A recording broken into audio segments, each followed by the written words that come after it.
Howdy, students. This is going to be Unit 13, and this is going to be our second section that covers what we call equilibrium equations, equilibrium expressions, and we're going to start our video here talking about reaction mechanisms. So reaction mechanism is a series of steps that makes up an overall reaction.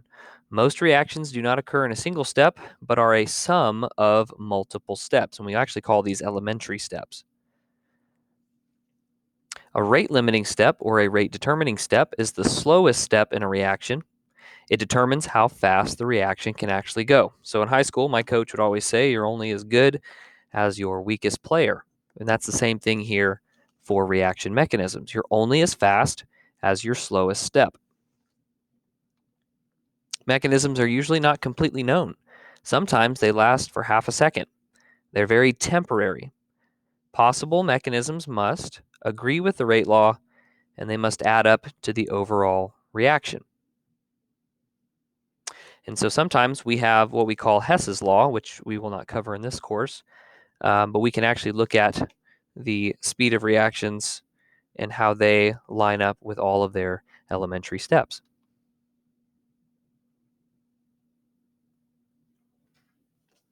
So we're going to look at what we call chemical equilibrium. Equilibrium is a state where concentrations of products and reactants remain constant. So the big idea in equilibrium is that not only can you have a forward reaction, but you can also have a reverse, which is an interesting concept. A lot of times we think that once a reaction occurs, it's done, doesn't go anywhere, but equilibrium reactions can go the opposite direction. In fact, they bounce back and forth, and they reach what we call a dynamic equilibrium. Equilibrium can be shifted. In part 3 of our notes, we're going to look at Le Chatelier's principle, which explains how equilibrium is shifted.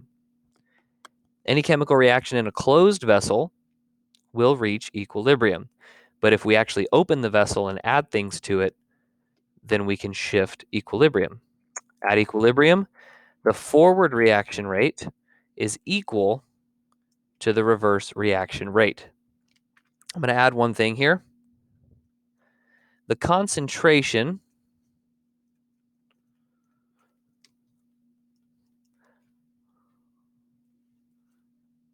of reactants or products do not have to be equal.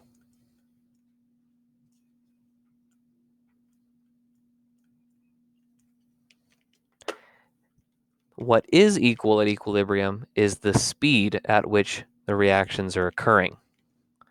If one of them, the forward or the reverse, is faster than the other, then we'll have a buildup on one side, and eventually it will go to completion. Okay, so here's a generalized reaction. We have A plus B, which are our reactants, C and D, which are products, and then J, K, L, and M are both coefficients. So if we're writing an equilibrium expression, we're actually going to include all the reactants and all of the products, which is different from rate laws, which we covered in the last video. So the general equation is products divided by reactants. So for this particular equation, we have C and D over A and B. And what you'll notice as the coefficients are going to become exponents in this equation. J, K, L, and M are the exponents for their given reactant or product. Brackets, reminder, means molarity, moles per liter. The K sub C slash KEQ value is what is known as the equilibrium constant. So this is a capital. This is a capital letter K. The lowercase k was for rate law.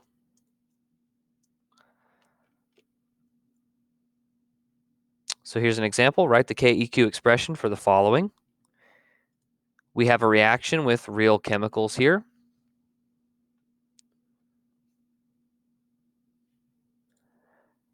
And so what I'm going to do is take products over reactants.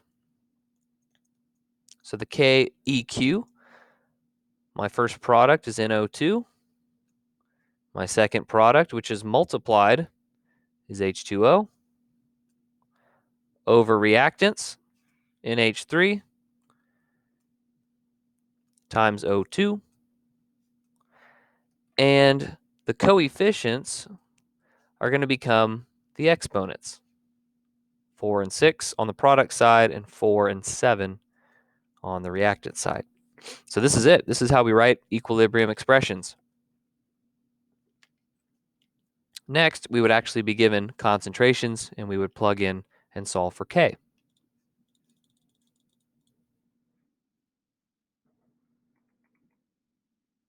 We know the concentrations, we can calculate the value for KEQ. KEQ changes with temperature, not with concentration or pressure.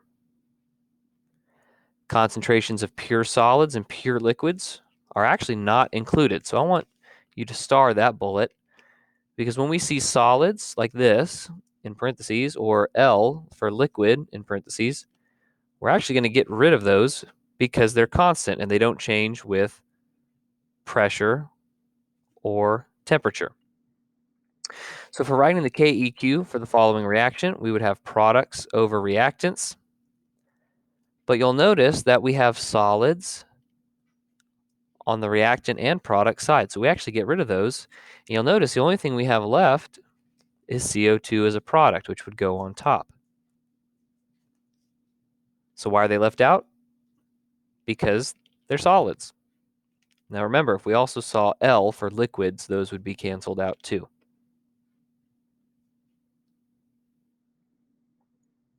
Okay, so because KEQ equals products over reactants, we have to understand what the value of KEQ actually means. A value for KEQ that is greater than 1, so I'm going to summarize. If it's greater than 1, it means that mostly products are formed because we have a greater numerator on top. Now, if K is less than 1, it means that the reactant side is going to produce more.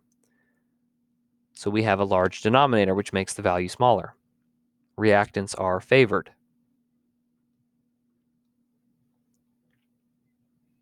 What if it's equal to 1, though? So in summary, if K is greater than 1, products are favored. If K is equal to 1, neither. If K is less than 1, reactants are favored.